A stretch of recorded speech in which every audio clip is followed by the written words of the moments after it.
তিলাওয়াতের ভাজে ভাজে সুরের অলংকার, এ কোরআন বাণী যে আল্লাহর, এ কোরআন বাণী যে আল্লাহর। আসসালামু আলাইকুম ওরহমতুল্লাহ বরকাতুহ।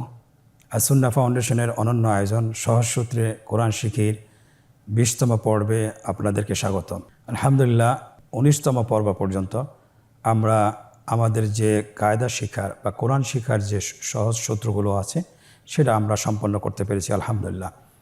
তো এখন আমরা যেটা শিখব সেটা হলো যে কোরআনের আনুষঙ্গিক কিছু নিয়ম কানুন আছে যেগুলো শিখলে কোরআন তেলাওয়াতে বিশুদ্ধতা অথবা কোরআন তেলাওয়াত শেখার পরিপূর্ণতা আসবে ইনশাআল্লাহ। আজকে আমাদের পর্বের বিষয় হলো তিন আলিফ মাদ। তিন আলিফ মাদ কয় প্রকার আমরা স্ক্রিনে লক্ষ্য করুন। তিন আলিফ মাদ 2 প্রকার।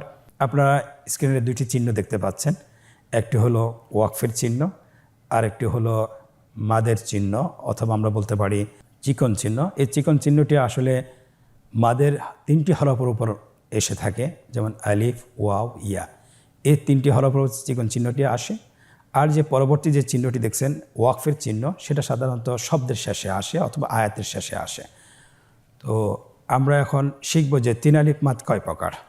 তিন আলিফ মাদ 2 প্রকার। আগে আমরা এক আলিফ মাদ শিখেছিলাম, যেমন বা, বু, বি, জবরের বাম পাশে খালি আলিফ, জের বাম পাশে যজমলা ইয়া, পেশের বাম পাশে যজমলা ওয়াও হলে এক আলিফ টেনে পড়তে হয়। তো আজকে আমরা শিখব তিন আলিফ। তিন আলিফ মাদ 2 প্রকার। একটির নাম হলো মাদ্দে মুনফসিল আর একটি হলো মাদ্দে আরদি। তো আমরা শুরুতেই মাদ্দে আরদি শিখব। আপনারা স্ক্রিনে দেখতে পাচ্ছেন একটি শব্দ দেওয়া আছে, সেটা হলো আল বায়ানা। আল বায়ানা। এখানে আমরা ওয়াকফ যখন করব কয় আলিফ টেনে পড়ব। দেখেন এখানে মাদের হরফটি লাল কালার দেওয়া আছে এবং পরবর্তী হরফটিতেও লাল কালার দেওয়া আছে। যদি মদের হরফের পরবর্তী অক্ষরে যদি থামতে হয় সেখানে আমাদেরকে 3 আলিফ টেনে পড়তে হবে। আপনারা আমার সাথে বলুন আল বায়ান, অথবা 3টা আঙ্গুল বন্ধ করে ওঠাতে যতক্ষণ সময় লাগে ততক্ষণ পর্যন্ত আমরা টেনে পড়তে হবে। আল বায়ান। এখানে কিন্তু মাদের হরফ আলিফ আছে। আমরা মাদের হরফ ওয়াও দিয়ে শিখব। পরবর্তী শব্দ দেখুন লা ইয়াকিলুন। শেষের হরফটির আগের হরফ কিন্তু মাদের হরফ। তাহলে মাদের হরফের পরবর্তী অক্ষর উপরে যদি আমাদেরকে ওয়াকফ করতে হয় তাহলে 3 আলিফ টেনে পড়তে হবে। আমার সাথে বলুন লা ইয়াকিলুন। আবার বলুন লা ইয়াকিলুন। পরবর্তী শব্দ স্ক্রিনে দেখুন আল আলামিনা। আল আলামিনা। যদি আমরা মাদের হরফের পরবর্তী অক্ষর উপর যদি থামতে হয় তাহলে অবশ্যই আপনাকে 3 আলিফ টেনে থামতে হবে, যেমন আল আলামিন। আবার বলুন আল আলামিন। পরবর্তী আরও 3টি উদাহরণ রয়েছে, আপনারা স্ক্রিনে দেখতে পাচ্ছেন। শব্দ 3টি হলো মিজানা, তা'বুদুনা, কাদিরুন। প্রথম উদাহরণটি আলিফ দিয়ে, মাদের হরফের আলিফ দিয়ে, দ্বিতীয় উদাহরণটি মাদের হরফের ওয়াও দিয়ে এবং তৃতীয় উদাহরণটি মাদের হরফের ইয়া দিয়ে। শেষের হরফের 3টি হরফে 3 শেষের হরফের আগের হরফটি আপনারা দেখছেন মাদের হরফ। তো পরবর্তী হরফের উপর থামতে হলে অবশ্যই আমাকে 3 আলিফ টেনে পড়তে হবে, 3 আলিফ মাদ করে পড়তে হবে। আপনারা আমার সাথে বলুন মিজান। আবার বলুন মিজান। পরবর্তী উদাহরণ তা'বুদুন। তা'বুদুন। আবার বলুন আমার সাথে তা'বুদুন। পরবর্তী উদাহরণ কাদির। আবার বলুন কাদির। 3 আলিফ মাদের দ্বিতীয় প্রকার আমরা বলেছিলাম মাদ্দে মুনফসিল। মাদের হরফের পরবর্তী শব্দের শুরুতে যদি হামজা থাকে তাহলে আমাদেরকে 3 আলিফ টেনে পড়তে হবে। এটা বোঝার জন্য অবশ্যই আপনাকে এই চিহ্নটাকে চিনতে হবে। চিকন চিহ্ন আমরা এটা বলে থাকি। আমাদের দেশের কোরআনিক কারিমগুলোতে এই মধ্যে মুনফাসিলের উদাহরণের জায়গায় চিকন চিহ্নটি বসানো রয়েছে। আপনারা চিকন চিহ্নটি দেখলেই অবশ্যই এখানে টেনে আলিফ টেনে পড়বেন। প্রথম শব্দটি উদাহরণ দেখুন, ইদা আযলামা। ইদা একটা শব্দ, আযলামা আরেকটি শব্দ। ইদা এই শব্দের শেষ অক্ষরটি হলো আলিফ, এটা হলো মাদের হরফ। এই হরফটির উপর চিকন চিহ্নটি থাকবে এবং দ্বিতীয় শব্দের শুরুতে একটি হামজা রয়েছে।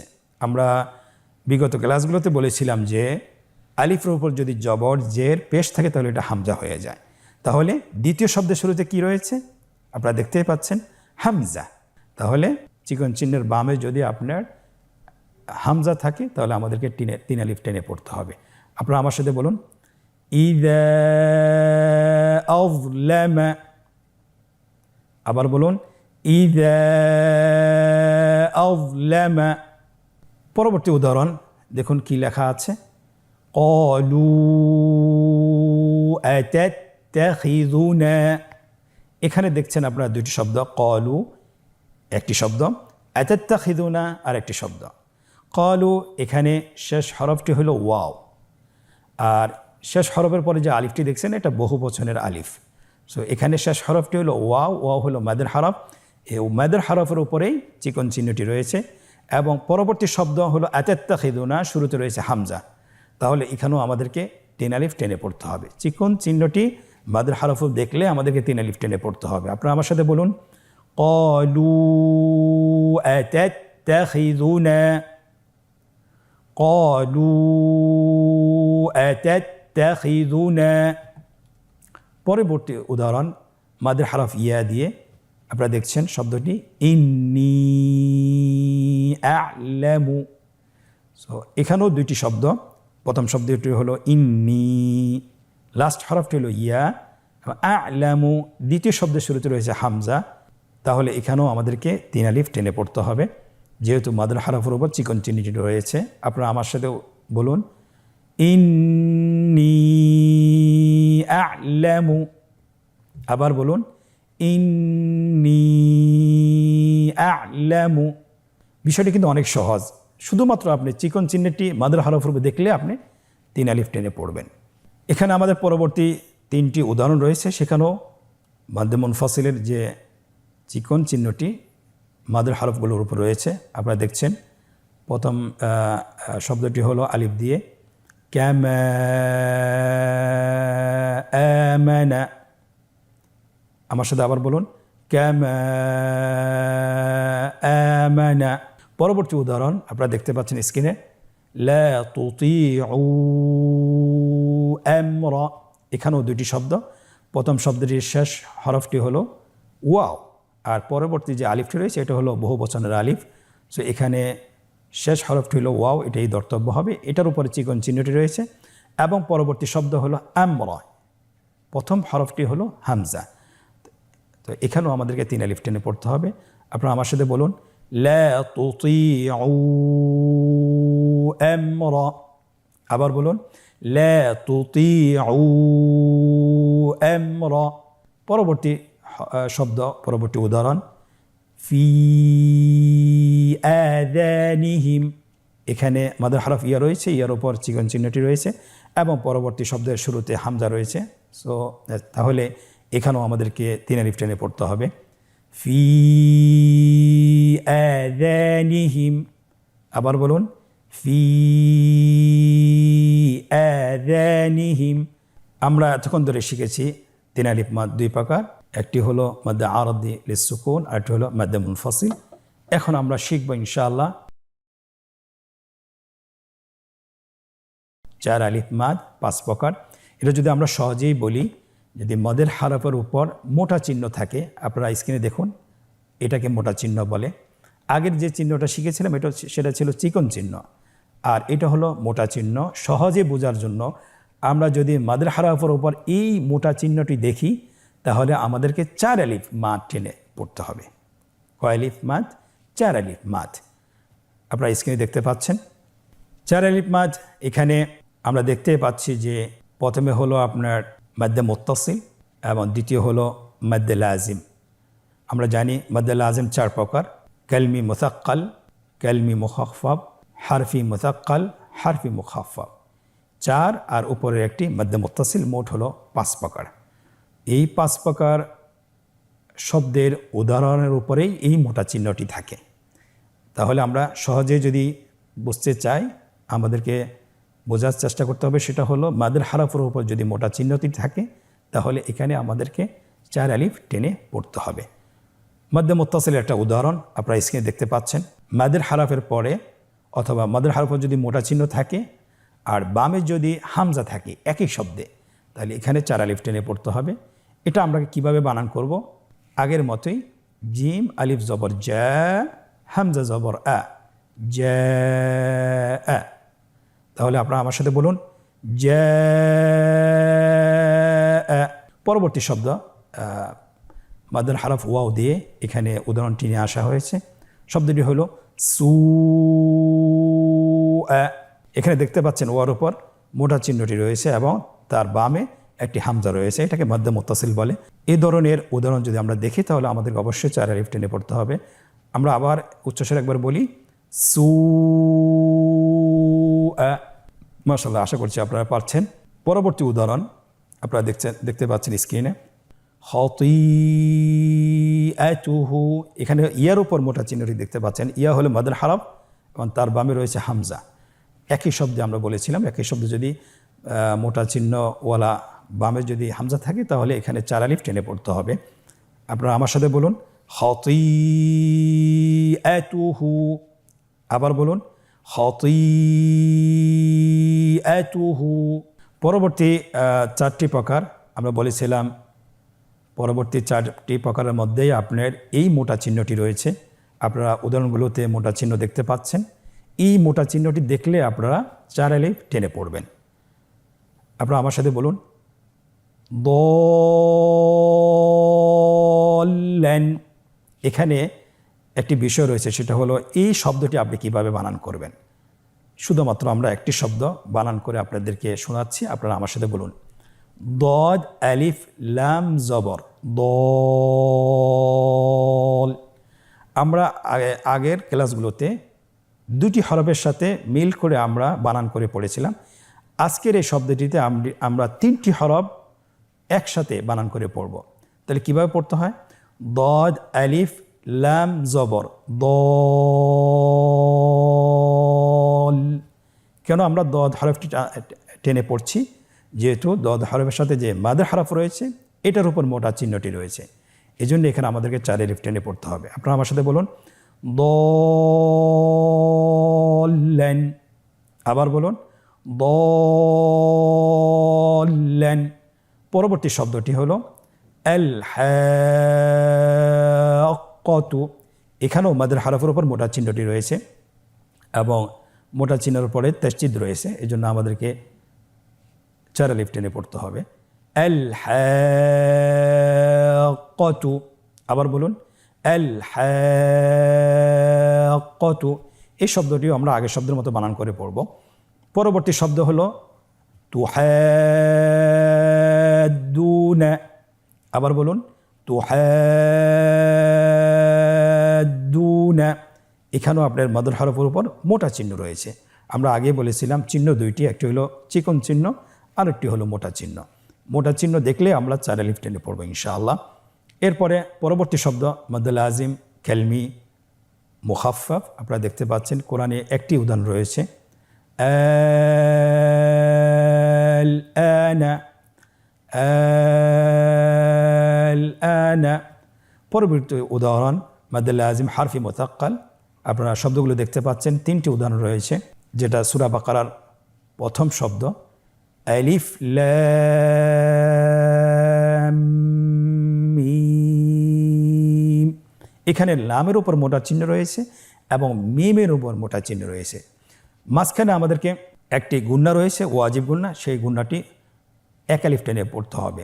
আপনারা আমার সাথে বলুন আলিফ লাম লাম।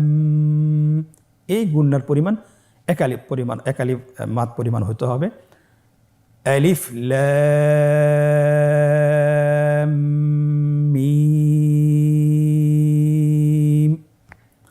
পরবর্তী উদাহরণটি আপনারা স্ক্রিনে দেখুন। এখানে রয়েছে আলিফ, লাম, মিম, র। লামের উপর মোটা চিহ্ন এবং মিমের উপর মোটা চিহ্ন এবং রয়ের উপর মাদের হারকত রয়েছে। তো আমরা লামকে 4 আলিফ টেনে পড়ব, মিমকে 4 আলিফ এবং রকে 1 আলিফ। আপনারা আমার সাথে বলুন, আলিফ লাম মিম। আবার বলুন, আলিফ লাম মিম। পরবর্তী উদাহরণটি আপনারা দেখুন স্ক্রিনে। আলিফ লাম মিম সদ। এখানে আলিফে কোনো চিহ্ন নেই, লামে মোটা চিহ্নটি রয়েছে, মিমে মোটা চিহ্নটি রয়েছে, সদে মোটা চিহ্নটি রয়েছে। তাহলে আমাদেরকে লামকে 4 আলিফ, মিমকে 4 আলিফ এবং সদকে 4 আলিফ টেনে পড়তে হবে। আপনারা স্ক্রিনে লক্ষ্য করুন এবং আমার সাথে পড়ুন, আলিফ লাম মিম সদ। আবার বলুন, আলিফ লাম মিম সদ। এই 4 আলিফ অবশ্যই আপনাদেরকে লাজিম আবশ্যক অবশ্যই টেনে পড়তে হবে। ইনশাআল্লাহ আমরা যদি টেনে পড়তে পারি তাহলে আমাদের হরফগুলো, শব্দগুলো উচ্চারণ সহিহ হবে অথবা শুদ্ধ হবে। পরবর্তী আরেকটি প্রকার, সেটা আপনারা দেখতে পাচ্ছেন, মাদ্দে লাজিম হারফি মুখাফফাফ। একই রকম চিহ্ন ব্যবহৃত হয়েছে। সেটা হলো একটি হরফের উপর কফ, নুন, সদ। কফের উপর মোটা চিহ্নটি রয়েছে, নুনের উপর মোটা চিহ্নটি রয়েছে এবং সদের উপর মোটা চিহ্নটি রয়েছে। এই হরফগুলো আপনাকে অবশ্যই 4 আলিফ টেনে পড়তে হবে। আপনারা আমার সাথে বলুন, কফ। পরবর্তী হরফ নুন, এভাবে নুন টেনে পড়তে হবে, নুন। পরবর্তী হরফ সদ, এভাবেই টেনে পড়তে হবে, সদ। সম্মানিত শিক্ষার্থীবৃন্দ, তাহলে আমরা শিখেছি আজকে আলহামদুলিল্লাহ 3 আলিফ মাদ এবং 4 আলিফ মাদ। 3 আলিফ মাদের মধ্যে আমরা 2টি প্রকার শিখেছি। একটি হলো মাদ্দে আরদি, একটি হলো মাদ্দে মুনফাসিল। মাদ্দে আরদিল সুকুন, কীভাবে আমরা আয়াতের শেষে ওয়াকফ করব যদি মাদের হরফের পরবর্তী অক্ষরে থামতে হয়, কীভাবে আমরা ওয়াকফ করব সেটা আমরা শিখেছি। এবং মাদের হরফের উপর যদি চিকন চিহ্ন থাকে সেটা আমরা কীভাবে উচ্চারণ করব, সেটা আমরা কিভাবে পড়ব। দ্বিতীয় যে প্রকার সেটা হলো 4 আলিফ মাদ। এটা আমরা 5 প্রকার পড়েছি। সেখানেও আমরা দেখেছি যে মাদের হরফের উপর যদি মোটা চিহ্ন থাকে, মোটা চিহ্ন দেখলে আমরা 4 আলিফ টেনে পড়ব। আশা করি ইনশাআল্লাহ আপনারা বুঝতে পেরেছেন। আমরা চেষ্টা করব বাসায় যতক্ষণ সময় থাকে 20 থেকে 30 মিনিট আমরা এটা প্র্যাকটিস করব। আমরা এটা ভিডিও দেখেও প্র্যাকটিস করব, তাহলে আপনারা খুব সহজে শিখতে পারবেন ইনশাআল্লাহ। আমরা এখন অনুশীলন প্রবেশ করছি। কিছু উদাহরণ দেওয়া আছে যে আমরা চিকন চিহ্ন এবং মোটা চিহ্ন এটার মধ্যে পার্থক্য বুঝতে পারি কিনা, এবং পাশাপাশি আমরা ওয়াকফ করলে কয় আলিফ টেনে পড়ব যদি সেখানে মাদের হরফের পরে যদি পরবর্তী অক্ষরের উপর থামতে হয়, কিভাবে ওয়াকফ করব সেটা আমরা এখন শিখব ইনশাআল্লাহ। এখানে লেখা আছে নিম্নোক্ত উদাহরণগুলো সঠিক জায়গায় লিখুন। প্রথম লাইনে আপনার উদাহরণ দেওয়া আছে, অনেকগুলো উদাহরণ। আর রাহিম, উলাইকা আলা আবসারিহিম, ইয়াসিন। এরপরে আলিফ লাম মিম র। এই প্রকারগুলোর নাম কি, উদাহরণগুলোর নাম কি, প্রত্যেকটি উদাহরণের এক একটি নাম রয়েছে। আমরা 3 নম্বর লাইনে নামগুলো দিয়ে দিয়েছি। প্রথম লাইনে দেওয়া আছে মাদ্দে লাজিম হারফি মুখাফফাফ। আমরা যদি উদাহরণ দেখি আগে, আর রহিম এটা কিসের উদাহরণ? আমরা জানি এখানে ওয়াকফ রয়েছে, তাহলে আমরা বুঝতে পারতেছি এটা মাদ্দে আরদিল সুকুন। এরপরে রয়েছে উলাইকা, এটা হলো এখানে মোটা চিহ্ন রয়েছে এবং মোটা চিহ্নর বামে হামজা রয়েছে, তাহলে এটা মাদ্দে মুনফাসিল, এখানে আমরা বসিয়ে দিই। এরপরে দেখছেন আলা আবসারিহিম, মাদের হারকাতের উপর চিকন চিহ্ন রয়েছে, এটা আমরা মাদ্দে মুনফাসিল, যেহেতু পরবর্তী শব্দের শুরুতে হামজা রয়েছে। ইয়াসিন, এটা হলো মাদ্দে লাজিম হারফি মুখাফফাফ, এখানে ইয়ার উপর মাদের হারকত রয়েছে এবং সিনের উপর মোটা চিহ্ন রয়েছে, তাহলে মাদ্দে লাজিম হারফি মুখাফফাফ আমরা বসিয়ে দিই। এরপরে আলিফ লাম মিম, এরপরে হলো মদ্দে লাজিম হারফি মুসাক্কাল। তাহলে আমরা বুঝতে পারছি ইনশাআল্লাহ, সহজে আমরা বুঝে নেব যে মোটা চিহ্ন এবং চিকন চিহ্ন, এই দুটি চিহ্ন যদি থাকে, চিকন চিহ্ন থাকলে আমরা 3 আলিফ টেনে পড়ব, মোটা চিহ্ন থাকলে 4 আলিফ টেনে পড়ব, এবং মদের হরফের উপর পরবর্তী হরফের ওয়াকফ করলে অবশ্যই আমরা সেখানে 3 আলিফ টেনে পড়ব ইনশাআল্লাহ। এই অনুশীলন দিতে পড়ব রেখা টেনে মদের প্রকারের সাথে উদাহরণগুলো মিল করুন। আপনারা দেখছেন এখানে মাদের প্রকারগুলোর উদাহরণ দেওয়া আছে আর পাশের নামগুলো দেওয়া আছে, শুধুমাত্র উদাহরণের সাথে প্রকারের মিল করতে হবে। স্ক্রিনে দেখতে পাচ্ছেন উদাহরণের সাথে প্রকারের মিল করা হচ্ছে রেখা টেনে, এমনিভাবে আপনারাও মিল করবেন ইনশাআল্লাহ।